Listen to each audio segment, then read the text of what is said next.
नमस्कार, वंदे मातरम। मैं बलदेव राजपूत, दुर्ग, छत्तीसगढ़ से।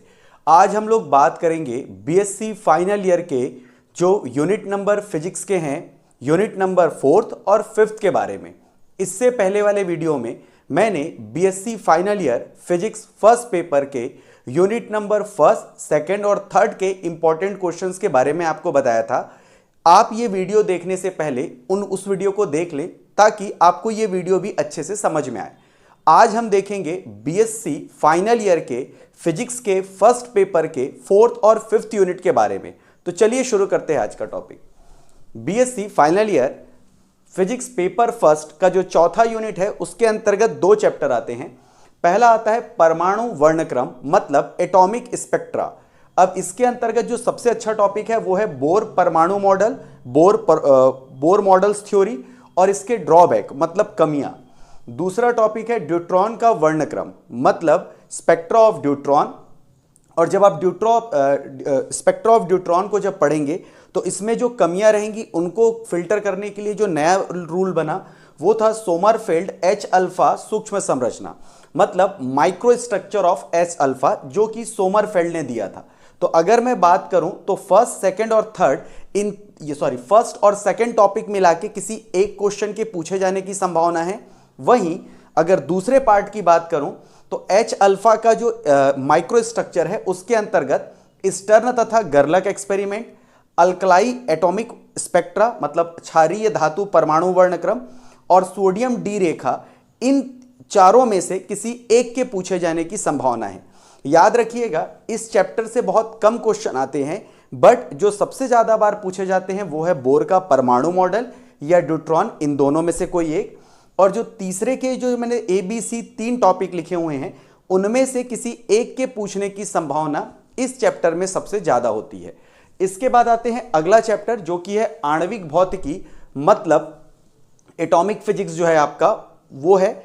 इसमें आता है शुद्ध काल्पनिक वर्णक्रम, प्योर वाइब्रेशनल स्पेक्ट्रा। दूसरा है शुद्ध घूर्णन वर्णक्रम, ये है pure rotational spectra. Third point आता है घूर्णी एवं काल्पनिक वर्णक्रम, रोटेशनल एंड वाइब्रेशनल स्पेक्ट्रा। ये फर्स्ट, सेकंड और थर्ड, इनमें से मिला के किसी एक टॉपिक के पूछे जाने की संभावना सबसे ज्यादा होती है। वहीं अगर मैं बात करूं रमन इफेक्ट के बारे में, मतलब जो चौथा टॉपिक है रमन इफेक्ट, इसकी प्रॉपर्टीज, इसका एक्सपेरिमेंटल अरेंजमेंट, इसकी क्लासिकल एक्सप्लेनेशन, इसका क्वांटम एक्सप्लेनेशन, इन सब में से किसी एक क्वेश्चन के पूछे जाने की संभावना सबसे ज्यादा होती है। तो अगर मैं आपकी जगह इस यूनिट को प्रिपेयर कर रहा हूं तो सबसे पहले मैं आणविक भौतिकी, मतलब एटॉमिक फिजिक्स के टॉपिक्स को पकड़ूंगा और ये 3 क्वेश्चन पहले करूंगा। अगर ये मेरे को टफ लग रहे हैं तो सबसे पहले मैं रमन इफेक्ट को अच्छे से पढ़ूंगा, उसके बाद फर्स्ट, सेकंड और थर्ड टॉपिक इनके कंप्लीट करूंगा। जब ये मेरे कंप्लीट हो जाएंगे उसके बाद मैं बोर का परमाणु मॉडल और सोमरफेल्ड्स के रिलेटेड ये जो ABC जो 3 पॉइंट है उनको पढ़ूंगा। इस तरह अगर मैं इस यूनिट में रमन इफेक्ट और स्पेक्ट्रा को अगर अच्छे से पढ़ लूं तो लगभग मेरा 5 नंबर आराम से क्लियर हो जाएगा। वहीं 2 या 3 नंबर के क्वेश्चंस के लिए मैं इसे पढ़ सकता हूं। तो जब भी आप ये यूनिट चालू करें तो सबसे पहले रमन इफेक्ट पढ़ें। रमन इफेक्ट जब पूरी तरह से कंप्लीट हो जाए उसके बाद ये आपका शुद्ध काल्पनिक वर्णक्रम और शुद्ध घूर्णन वर्णक्रम, मतलब वाइब्रेशनल स्पेक्ट्रा और रोटेशनल स्पेक्ट्रा, इन दोनों को अच्छे से कर लें। और जब ये हो जाए तो उस कंडीशन में पहला और ये तीसरा पॉइंट के जो ये 3 ABC मैंने दिए हुए हैं उन्हें आप अच्छे से पढ़ लें। इससे आपके 10 नंबर की प्रिपरेशन आराम से हो जाएगी। ये था यूनिट नंबर 4 के बारे में। अब अगले स्लाइड में अपन देखेंगे यूनिट नंबर 5 में आपके लिए क्या रखा गया है। तो चलिए देखते हैं यूनिट नंबर 5 में आपके लिए क्या क्या रखा गया है। तो देखेंगे यूनिट नंबर 5 में आपके लिए क्या है। इसका जो हेडिंग है, मतलब इसमें 3 चैप्टर हैं, 3 चैप्टर को मैंने 2 पार्ट में डिवाइड किया है। तो इसका जो पहला पार्ट है वो है नाभिकीय संसूचन, मतलब न्यूक्लियर डिटेक्टर, मतलब कितने टाइप के न्यूक्लियर डिटेक्टर होते हैं उनके बारे में हमको पता होना चाहिए। जैसे आयनन कोष्ठ हो गया, आयोनाइजेशन चैम्बर, अनुपातिक गणक मतलब प्रोपोर्शनल काउंटर, वैसे ही GM काउंटर मतलब गाइगर मूलर गणक, इस प्रस्फुरण गणक, अब्रकोष्ठ मतलब क्लाउड चैम्बर, स्पार्क प्रकोष्ठ मतलब स्पार्क चैम्बर। इस तरीके से जो डिटेक्टर होते हैं, जो रेडिएशन होता है न्यूक्लियाई का, उसे डिडक्ट करते हैं तो उनके ये 6 टाइप के प्रकार हैं। इन 6 में से किसी एक के आने की संभावना है। सबसे ज्यादा बार जो पूछा गया है वो है जीएम काउंटर और दूसरा है आपका अब्र प्रकोष्ठ मतलब क्लाउड चैम्बर।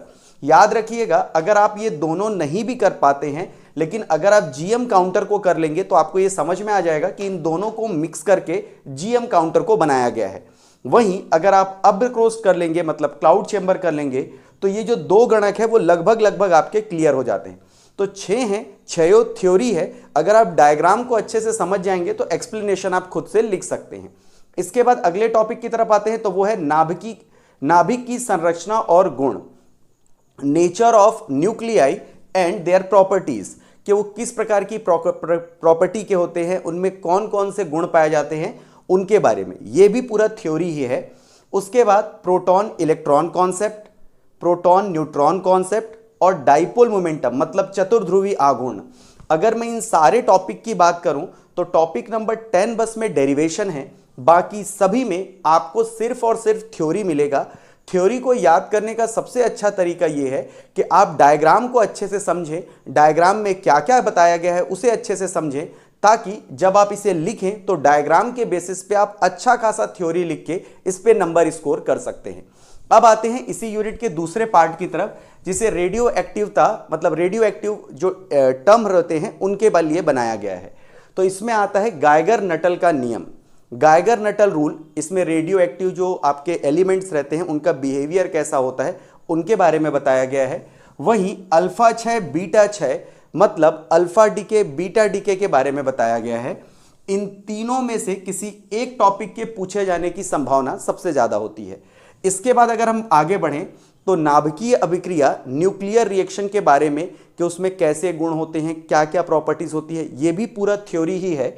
इसके बाद आते हैं कोश मॉडल, ये काफी इंपॉर्टेंट क्वेश्चन है, सेल मॉडल बोला जाता है इसे इंग्लिश में, इसके बहुत बार पूछे गए हैं। इसके साथ ही द्रव बूंद मॉडल, लिक्विड ड्रॉप मॉडल, नाभिकीय विखंडन, न्यूक्लियर आपका क्या बोलेंगे एक रहता है आपका न्यूक्लियर का विखंडन मतलब आपका जो नाभिक का विखंडन जब टूटते हैं जो चेन रिएक्शन होता है उसके ऊपर में नाभिकीय विखंडन रहेगा, और इसका ठीक उल्टा होगा नाभिकीय संलयन मतलब यहां पर 2 एटम को जोड़ के जो एनर्जी बनेगी उसके ऊपर में रहेगा। तो नाभिकीय विखंडन मतलब चेन रिएक्शन, चीजों का टूटना, और नाभिकीय संलयन फ्यूजन मतलब न्यूक्लियाई फ्यूजन मतलब चीजों के जुड़ने से जब एनर्जी निकलेगी उसे हम लोग नाभिकीय संलयन बोलते हैं, और नाभिक के टूटने से जो एनर्जी निकलेगी उसे हम लोग नाभिकीय विखंडन कहते हैं। तो ये 3 में से किसी एक के आने की पॉसिबिलिटी सबसे ज्यादा है। तारों की उत्पत्ति मतलब स्टार्स कैसे बने उनके बारे में भी आप चाहें तो पढ़ सकते हैं, ये भी थ्योरी ही है। तो अगर मैं बात करूं तो ये जो यूनिट नंबर 5 है उसमें 90% जो क्वेश्चंस हैं वो थ्योरी के हैं, ना कि डेरिवेटिव टाइप क्वेश्चन है। तो अगर आप इस यूनिट को प्रिपेयर कर रहे हैं तो उस कंडीशन पे आप डायग्राम की सहायता से क्वेश्चंस को याद रखिए।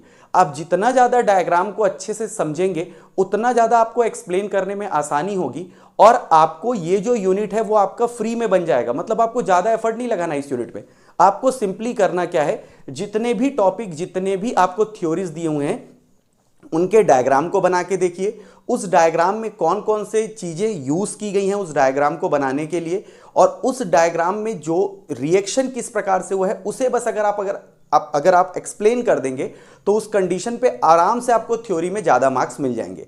कई लोग पूछते हैं कितना ज़्यादा लिखना है, तो आप जितना ज़्यादा लिखें उतना अच्छा है, बस समय का ध्यान दें कि आपके पास जितना भी टाइम बचा रहेगा उसके हिसाब से इस यूनिट को लिखना चालू करें। और जितना ज़्यादा लिखेंगे, मिनिमम 3 से 4 पेज अगर आप लिखते हैं किसी भी थ्योरी को, तो अगर 5 नंबर का क्वेश्चन है तो आपको फिजिक्स में लगभग 3 से 4 नंबर आराम से मिल जाएगा। तो मिनिमम कोशिश कीजिए कि 3 से 4 पेज लिखें और डायग्राम को अच्छे से समझें। सिर्फ एक डेरिवेशन है क्वाड्रापोल मूवमेंट मतलब चतुर्ध्रुव आघूर्ण का, बाकी कहीं पर भी आपका जो है वो डेरिवेटिव टाइप क्वेश्चंस नहीं है, मतलब मैथमेटिकल एनालिसिस बिल्कुल ना के बराबर है ही नहीं। तो आप डायग्राम को अच्छे से समझें और उसको ओन वर्ड्स में 4 से 5 पेज में जितना अच्छे से एक्सप्लेन करते हैं करें, जिससे आपको इस यूनिट में ज़्यादा मार्क्स मिल पाएंगे। मैं उम्मीद करता हूं कि यूनिट नंबर 4 और 5 का मेरा ये एक्सप्लेनेशन आपको पसंद आया होगा। इसी तरह की वीडियोस को देखने के लिए आप मेरे चैनल को सब्सक्राइब कर सकते हैं। तो मिलते हैं अगले वीडियो में, तब तक के लिए जय हिंद, वंदे मातरम।